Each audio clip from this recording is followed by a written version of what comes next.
بسم اللہ الرحمن الرحیم۔ آج چونکہ رمضان المبارک کا آخری روزہ ہے اور کل انشاءاللہ عید الفطر کا پہلا دن ہے، اس نسبت سے کہ ایک مسلمان کو عید الفطر کی تیاری اور اہتمام کس ترتیب پہ کرنا چاہیے، چونکہ عید الفطر بھی ایک بہت افضل اور بابرکت دن ہے، اور خاص طور پہ جو اس کی رات ہے، جو آج کی آنے والی رات ہے، یہ رات بہت ہی زیادہ قیمتی ہے۔ عام طور پہ تو چونکہ ہم رمضان سے فارغ ہوتے ہیں اور عید کی تیاریاں کرتے ہیں، تو پھر یہ دل دماغ میں کہیں حاشیہ خیال میں بھی نہیں ہوتا کہ بھئی اس رات کی بھی قدر کرنی ہے، حالانکہ یہ رات لیلۃ الجائزہ ہے، اور جائزہ کہتے ہیں انعامات کو، یہ انعامات والی رات ہے، اور حدیث پاک میں اس رات کی بہت بڑی فضیلت آئی ہے۔ ایک روایت میں فرمائے کہ جس نے عید الفطر کی رات کو آباد کیا تو جس دن سب کے دل مردہ ہوں گے، یعنی قیامت جب واقع ہوگی، اس سخت دن میں بھی اس رات کی حفاظت کرنے والے کا دل اللہ پاک زندہ رکھے، محفوظ رہے گا۔ اور ایک روایت میں فرمائے کہ 5 راتیں ایسی ہیں، ان 5 میں ایک عید الفطر بھی فرمائی کہ جس نے ان راتوں کی حفاظت کی اور عبادت میں گزار دی اور اللہ کی ذات پر یقین کے ساتھ گزاری، تو اس بندے کو اللہ پاک جنت میں ضرور داخل فرمائیں گے۔ تو آج کی رات آنے والی بہت زیادہ قیمتی ہے، اور اس میں بھی زیادہ سے زیادہ اعمال کی، اہتمام کی، اللہ کو راضی کرنے کی ضرورت ہے۔ دوسری بات یہ ہے کہ پھر عید الفطر کے دن عید کی نماز کے لیے اہتمام کرنا، اہتمام سے مراد یہ کہ غسل کر کے، جسم کی صفائی کر کے اور صاف ستھرے کپڑے پہن کر، اگر نئے کپڑے ہوں تو زیادہ افضل ہے، ورنہ کم از کم یہ کہ صاف ستھرے کپڑے پہن کے اور سرما لگا کے، خوشبو لگا کے، یہ سب سنتیں ہیں دوستوں، اور اس تیاری اور اہتمام کے ساتھ پھر انسان عید کی نماز کے لیے نکل آئے۔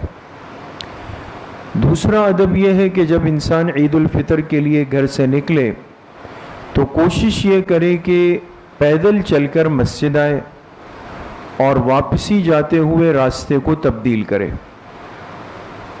بات سمجھ رہے ہیں نا دوستو؟ جہاں نماز کے لیے آئے تو کوشش یہ کرے کہ پیدل چل کر آئے، اگر عذر ہے یا فاصلہ زیادہ ہے تو وہ الگ بات ہے، کوئی ضروری نہیں، لیکن بہتر یہ ہے کہ پیدل آئے اور جب واپسی کرے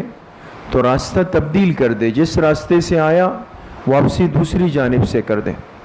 مثال کے طور پہ آتے ہوئے دائیں جانب کی گلی سے آیا، واپس جب نکلے تو بائیں طرف سے نکل جائے، تاکہ اس سنت پر بھی عمل ہو جائے۔ تیسری بات یہ ہے کہ عید الفطر کی نماز کے لیے آتے ہوئے عید سے پہلے کوئی بھی میٹھی چیز کھانا، یہ بھی سنت ہے، اور سب سے افضل یہ ہے کہ آپ علیہ الصلوۃ والسلام نے خود بھی طاق عدد میں کھجوروں کا استعمال فرمایا ہے۔ ہم اپنا مزاج ایسے بنائیں دوستوں کہ سنتوں کو تلاش کریں اور پھر ایک ایک سنت پر عمل کرنے کی کوشش کریں، یہ تو کوئی مشکل نہیں ہے۔ رمضان تازہ تازہ گزرے گا، کھجوریں ہر گھر میں موجود ہوں گی، تو ابھی سے نیت کر لیں اور رات کو باقاعدہ کھجوریں رکھ لیں، صبح جب عید کی نماز کے لیے نکلیں تو 3 کھجوریں طاق عدد میں کھا کر پھر گھر سے روانگی کریں۔ اسی طریقے سے اگر کسی نے اپنا صدقہ فطر نہ دیا ہو تو وہ عید الفطر کی نماز سے پہلے اپنے صدقۃ الفطر کو ادا کر دے، تاکہ یہ فریضہ بھی عید کی نماز سے پہلے ادا ہو جائے،